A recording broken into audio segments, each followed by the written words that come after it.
গত ৩ বছর ধরে রংপুর নগরীর মোহাম্মদ খাঁ মানহাকুঞ্জ নন্দন পুকুরে কার্প জাতীয় মাছের চাষ করে আসছিলেন উদ্যোক্তা মেহেদী হাসান মুরাদ।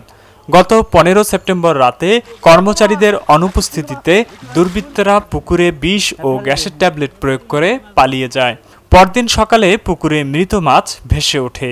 এতে প্রায় ১৫ লাখ টাকার মাছের ক্ষতি হয়েছে দাবি উদ্যোক্তার। আমি ৩ বছর ধরে আমার এই পুকুরে মাছ পালন করতেছি। আমার এই পুকুরে বিভিন্ন প্রজাতির মাছ আছে, প্রায় ১০-১৫ লাখ টাকার মাছ। কেউ কোনো দুষ্কৃতীকে গ্যাস ট্যাবলেট দিয়ে আমার পুকুরে ১০-১২ লাখ টাকার মাছ ক্ষতিগ্রস্ত করছে আমার।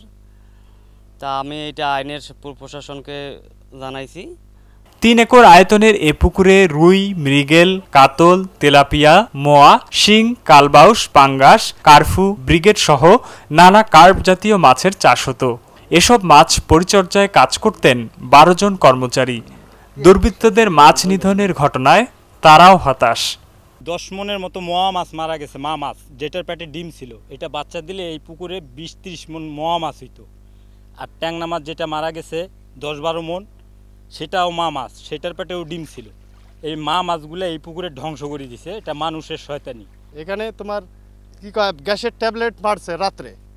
আমরা এখন খাইতে গেছি, এই টাইমে আসি, ফাঁকা টাইমে আসি, গ্যাসের ট্যাবলেট দিয়ে চলে গেছে, ফেলে দিছে। আবার বাইরে এখানে রাস্তার মধ্যে পড়িয়েছে ট্যাবলেট। মূলত সমস্যা এই পুকুরে অনেক দিন থেকে এই পুকুরে কিন্তু মাছ চাষ করা হয়।